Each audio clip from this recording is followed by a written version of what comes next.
Bom dia, irmãs e irmãos. Mais um estudo do Evangelho do Mestre Jesus de Nazaré. E antes de começarmos o estudo, vamos fazer uma prece inicial. Agradeço a Deus, ao Mestre Jesus de Nazaré, meus mentores, guias, guardiões, meu anjo guardião, por mais um estudo do Evangelho do Mestre Jesus de Nazaré, que o objetivo desse estudo é levar uma informação para uma irmã e irmão que estão necessitados dessa informação. Peço a permissão a Deus para dar por encerrado mais um estudo do Evangelho do Mestre Jesus de Nazaré, dizendo dos dois lados da vida e do fundo do coração, graças a Deus. Então, vamos começar o estudo. O estudo ele é feito por esse livro aqui, o Evangelho segundo o Espiritismo, Allan Kardec.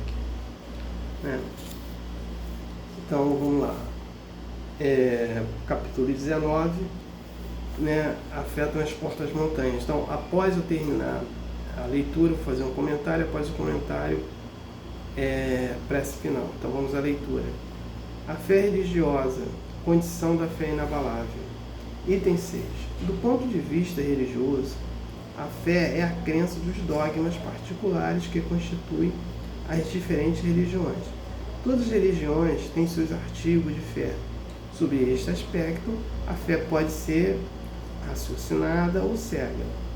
A fé cega não examinando nada, aceita sem controle o falso como verdadeiro e se choca a cada passo. Contra a evidência e a razão levada ao excesso, produz o fanatismo. Quando a fé repousa sobre o erro, ela se destrói cedo ou tarde. E a que tem por base a verdade é a única segura do futuro, porque não tem nada a temer do progresso das luzes, já que o que é verdadeiro na obscuridade é igualmente em plena luz. Cada religião pretende estar na posse exclusiva da verdade. Preconizar a fé cega sobre um ponto de crença é confessar sua impotência em demonstrar que se tem razão. Item 7. Disse vulgarmente que a fé não se prescreve. Daí muitas pessoas disserem que não é por sua culpa se não tem fé. Sem dúvida, a fé não se prescreve. É o que é ainda mais justo. A fé não se impõe. Não, ela não se recomenda, mas se adquire e não há ninguém que esteja privado de a possuir, mesmo entre os mais refratários. Falamos das verdades espirituais fundamentais, e não de tal ou tal crença particular. Não cabe a fé ir a eles, mas eles irem ao encontro da fé. E se a procura com sinceridade, a encontrarão. Tende, pois, por certo que aqueles que dizem: não queríamos nada melhor do que crer, mas não podemos, ou dizem: ou queríamos nada melhor do que crer, mas não podemos. Ou dizem, os lábios e não do coração. Por quê? Em dizendo isso, tapam os ouvidos. As provas, entretanto, se multiplicam ao seu redor. Por quê? Pois se recusam em vê-las, uns em negligência e outros medo que serem forçados a mudar seus hábitos, na maioria. É o orgulho que recusa reconhecer uma potência superior, porque ele seria preciso se inclinarem diante dela. Em certas pessoas, a fé aparece de alguma sorte inata. Uma centelha basta para a desenvolver. Essa facilidade em assimilar as verdades espirituais é um sinal evidente do progresso anterior.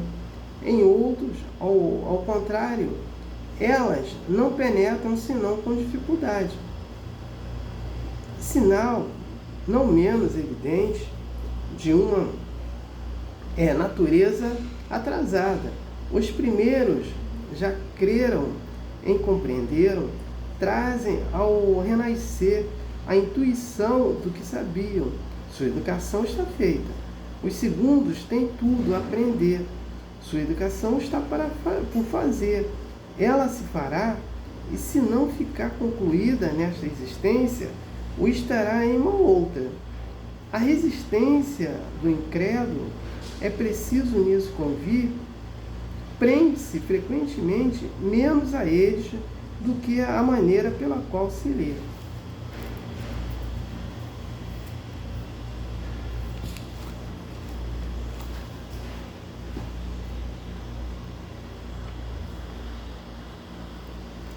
Então vamos entender a narrativa do contexto desse texto, né? A fé religiosa e a condição da fé inabalável. Ele faz aqui uma colocação, assim, são importantes algumas colocações dele. Então, vamos entender assim, que as escolas religiosas, cada um vai trazendo a sua verdade, né? Por isso tem diversos tipos de escola religiosa, para diversos tipos de pessoas, né? E aí o que acontece? Nas escolas religiosas vai ter dogma, né? Esses dogmas que são imposição de uma escola religiosa, ele vai criar a fé cega. Então, um exemplo, o Haroldo, né? Haroldo Dutra, palestrante, ele faz uma colocação importante. Segundo ele, que tinha um templo espiritual, que lá eles tinham duas gaiolas, né? E essas duas gaiolas era para entrar o obsessor e para sair o obsessor que já tinha sido doutrinado. Então, a gente é só para entender, né? Aonde que está o nível de compreensão desse pessoal, né? E é assim que eles trabalhavam a obsessão, a desobsessão. E outro dado também, é um templo espiritual, que eles passavam o óleo na cabeça da pessoa. Então, para que passar aquele óleo? Para fixar o passe na hora do passe. A pessoa tomava um passe e passava o óleo na cabeça para fixar o passe. Então, isso é um absurdo, né? Então, aí a gente vai tendo uma noção da fé cega. E toda a fé cega, cedo ou tarde, como o texto coloca, vai ser uma verdade, né? Então, porque ela vai parar de existir, essa fé cega, por isso que ela vai ser a verdade, né? Ela vai parar de existir e ela vai ser e vai ter a fé verdadeira, que não vai ser mais ela, né? Então, o tempo dessa fé, ela não vai durar por muito tempo, né? Então, é nesse contexto que o texto coloca. Então, e ele faz a colocação por que aquelas pessoas que conseguem absorver essa fé com mais facilidade do que as outras. Ele fala no trabalho que essa pessoa começou a ter, começou a fazer. Então não foi nessa encarnação só. É uma junção de encarnações que ele vem trabalhando isso. E aquelas pessoas que ainda vivem nesse atraso, elas não têm essa junção, mas um dia elas terão, né? E toda essa compreensão, né? Então, quando a gente faz aqui, a gente faz a comparação com Jesus e seus apóstolos, Jesus já foi feito esse trabalho há anos com ele. Então, ele não vem nessa encarnação assim. Os seus discípulos estavam começando a trabalhar. E aí, depois que eles começam a ter essa fé, o exemplo do Pedro, ele curava as pessoas passando na sombra dele. Então, é esse o contexto. Então, não tenho mais nada para falar sobre o texto. Eu passo para prece encerramento. Agradeço a Deus, ao Mestre Jesus de Nazaré, meus mentores, guias, guardiões, meu anjo guardião, por mais um estudo do Evangelho do Mestre Jesus de Nazaré, que foi muito importante, né? E cada dia tem uma grande importância para a gente, porque o objetivo foi atingido, de levar a informação para uma irmã, um irmão, né, que estava necessitado dessa informação. Então, peça permissão a Deus para dar por encerrado por mais um estudo do Evangelho do Mestre Jesus de Nazaré, dizendo a todos do fundo do coração dos dois lados da vida, graças a Deus, Gratidão a irmão que me ouviram e me assistiram. Aleluia. Amém.